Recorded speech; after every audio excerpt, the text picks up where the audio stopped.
Everyone, it's FDL. I'm back after a lengthy absence. I haven't posted a video here for a couple of weeks now, more than that even. It's been a pretty busy period in my life, and also it's been a pretty awkward period in Shadow Era. We've been waiting for the 286 patch for a while, and now that it has hit, another patch has already been announced, so it always creates some weird seasons when we're waiting for patches. On a bright note, we have the return of the rating ladder, so that's pretty cool. You can see who the top 100 rated players are for this season. It's a different ladder from the scoring ladder. I mean, I prefer that one because I have a chance to appear in it, but contrary to the scoring ladder, which requires a lot of games per month. So yeah, and it's been a pretty stale period for me in Shadow Era. I haven't built anything new really, anything very competitive. I've tried different builds like forest control and more vest control, but nothing that really worked. I might feature them anyway because I'm running out of ideas. But just to get back in the swing of things, and yeah, also I rebooted my laptop and I lost my recording settings, so I don't know what kind of quality I'll get here. I just spent an hour trying to figure out how to put everything back together, getting my mic and getting the image to record. So yeah, the quality might differ from my previous videos, but I guess we'll see. So yeah, to get back into the mood, I'll showcase a deck that I've played a lot, that a lot of people have played a lot. Either with or against, and it's good old Eladwen Rush. I spiced it up a bit so we can try some new cards, but in my classic Rush Ela deck, I play the simplest form possible.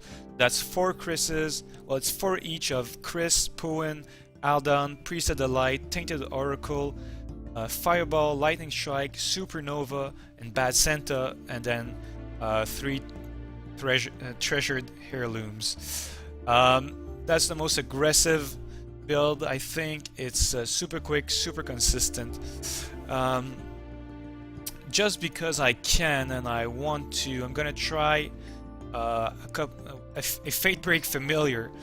I just went on a pretty nice run tonight with this deck. I think I was 7-2. My file is opening, I'll tell you in a second. Fatebreak didn't do much, but 3, 4, 5, 6, 7. Yeah, 7-2 with that deck tonight. Yeah, it doesn't do much. It did save me in the game where a mage could have killed me with Fireball and something, and then Fatebreak countered the Fireball.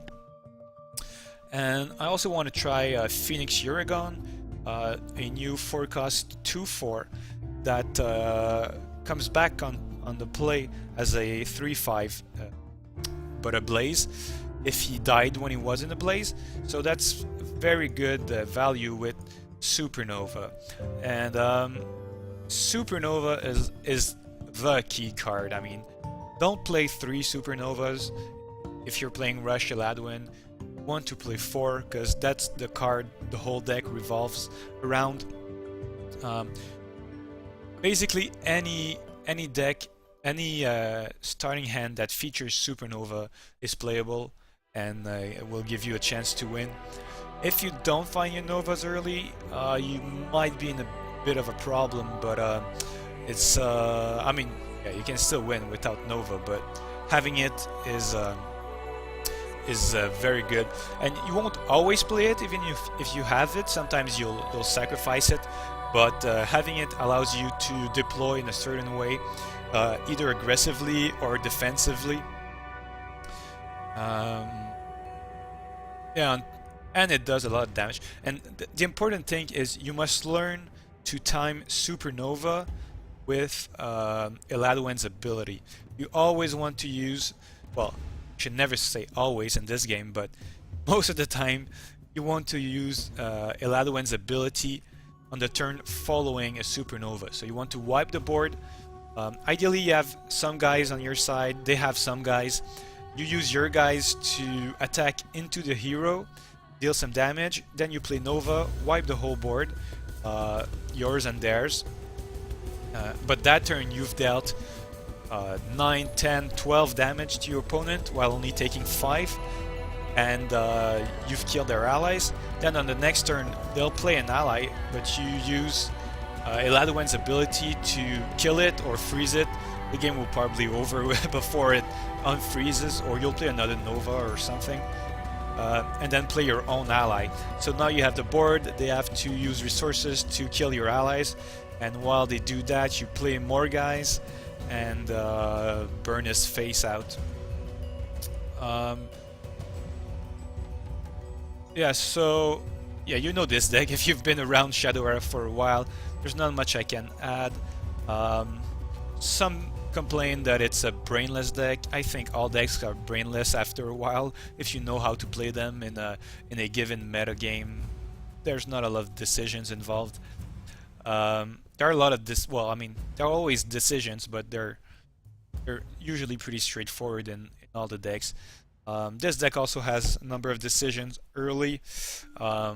Should you lead with Kris against decks that potentially have a Kris of their own? Timing of Priest of the Light can be important. Sacrifice choices are dependent on the draw you have. So yeah, before to fit the 3 Phoenixes, I removed 1 Oracle, 1 Lightning Strike, and 1 Heirloom. So that's a little less draw, but it still works quite nicely. But I don't know, I dislike having only 3 TOs, but and Pheonix hasn't been that good yet, so I don't know if I'll keep it. I'll probably cut it for the 4th TO. But just for this video, I'll keep them in to showcase them. Yeah, so you need to do a little math. Know when you have the kill and what are the odds that you top deck the kill card you need. What else can I say? I had a pretty good win rate in Dark Prophecies with this deck. It was around 80%. That's actually pretty insane. But then people started playing Amber and Banebow a lot, and yeah, that's just not a healthy environment for Eladwen.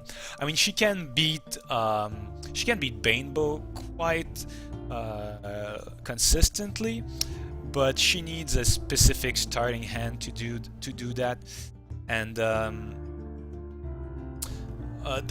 that's what's great about Eladwen is that, or I mean, it's what some people find annoying, is that she basically has no bad matchup, because with a good hand, that's a hand that features a lot of early allies, a Tainted Oracle and a Supernova. She can basically beat anyone because she'll deal so much damage early that you'll always be within a top deck of dying.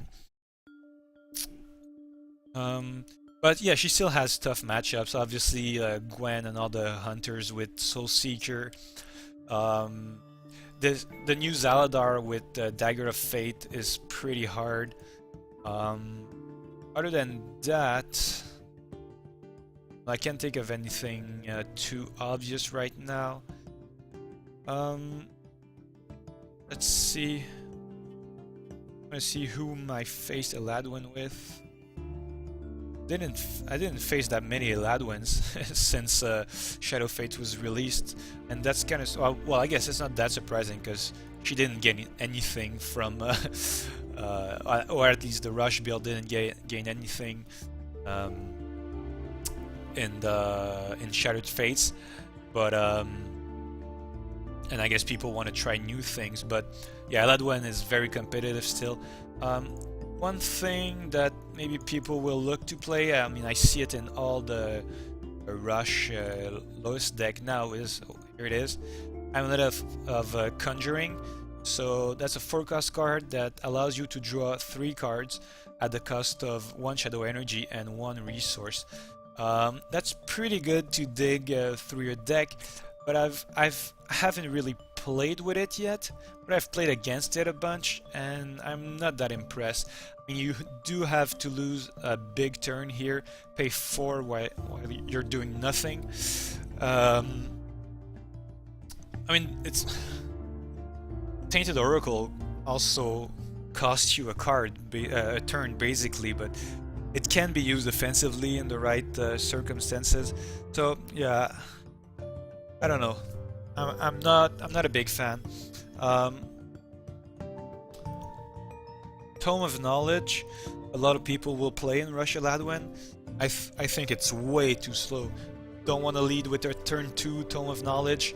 Turn 2 Bad Santa is much better. Turn 4 Tuck and Draw is worse than turn 4 Tio most of the time. Maybe you can fit them in for Treasured Heirloom, but I still like Heirloom a lot.